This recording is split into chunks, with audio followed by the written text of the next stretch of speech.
Alors, aujourd'hui, nous allons conjuguer le verbe haben qui veut dire avoir en allemand à tous les temps. Salut à toi, j'espère que tu vas bien. Bon, ça va. Comme tu ça va parler vrai et tu le sais. Alors, le verbe avoir en allemand, c'est tout simplement le verbe haben. Alors, nous allons conjuguer le verbe haben en allemand aujourd'hui à tous les temps. Mais bien avant qu'on commence, si tu n'es pas abonné, abonne-toi, active la cloche pour ne manquer aucune des prochaines vidéos parlant de ce type de sujet.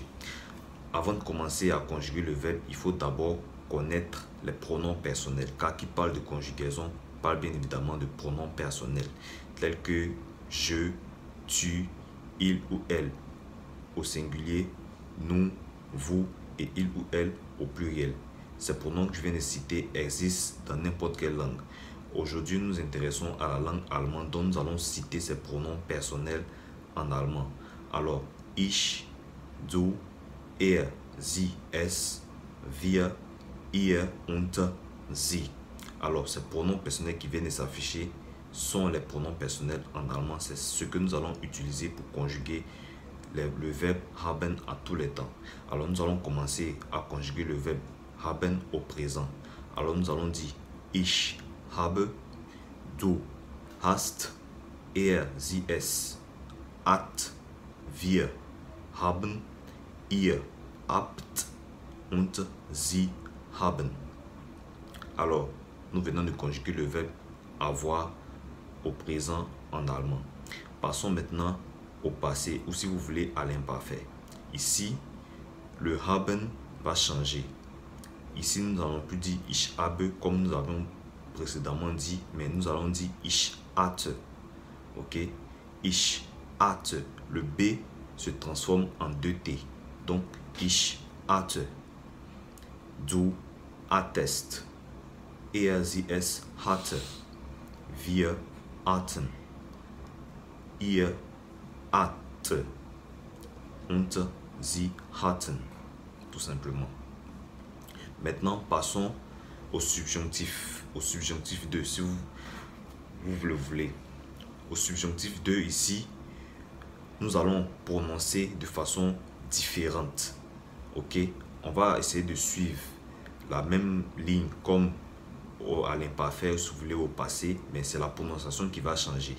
Parce que ici, nous allons rencontrer un A tréma. Et le A tréma en allemand ne se lit pas A, mais se lit plutôt E. Ok? Lorsque vous voyez le A avec les deux points là-dessus, ce A là ne se lit plus A, mais plutôt E. Comme par exemple das Mädchen, tout simplement. Donc ici, nous allons dire ich hätte, du hättest, er, sie, es hätte. Ok?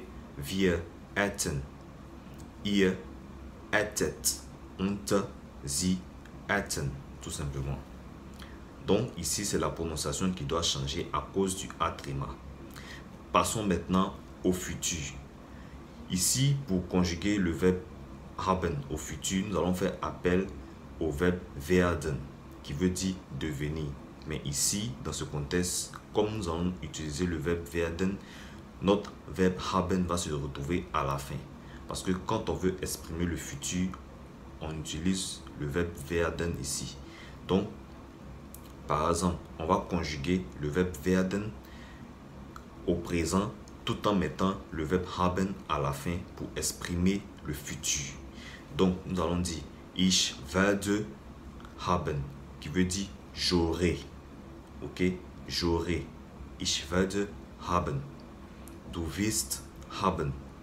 Er, sie, es wird haben. Ok? Wir werden haben. Ihr werdet haben. Und sie werden haben. Alors, voici comment conjuguer aux différents temps le verbe haben qui veut dire avoir en allemand à tous les temps. Maintenant, essayons de mettre ça dans les questions. Avec les verbes que nous venons de conjuguer, nous allons essayer de mettre dans les questions afin de vous familiariser à cela. Par exemple, au présent, nous avons vu ich habe, tout ça, jusqu'au sie haben. Par exemple, si nous voulons poser une question, as-tu une voiture? Hast du ein Auto? Ok, hast du ein Auto? Nous posons la question. Hast du. Donc ici, il y a inversion du sujet. Donc, hast du ein Auto au présent. Avais-tu une voiture? Hattest du ein Auto? Hattest du ein Auto au subjonctif maintenant. Hättest du ein Auto? Tout simplement. Et enfin, au futur, willst du ein Auto haben? Vous voyez que le haben se trouve à la fin. Donc, willst du ein Auto haben? Donc, nous avons posé les questions, nous allons les répondre maintenant. Donc, j'ai une voiture. Ich habe ein Auto. J'avais une voiture. Ich hatte ein Auto. Au subjonctif maintenant.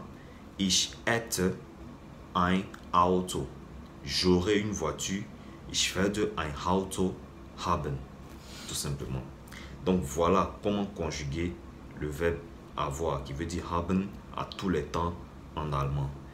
Donc j'ai mis cela un peu dans les questions et j'ai essayé de répondre pour vous familiariser à cela. Donc désormais voilà ce qu'il faut faire. Lorsque vous rencontrez un verbe, essayez de conjuguer cela dans tous les temps et vous verrez comment vous familiariser à ces verbes afin de mieux assimiler, mieux comprendre les questions qu'on vous pose.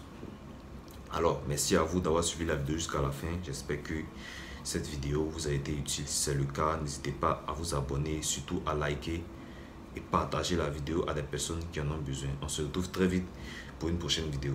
Allez, auf Wiedersehen und bis bald. Tschüss.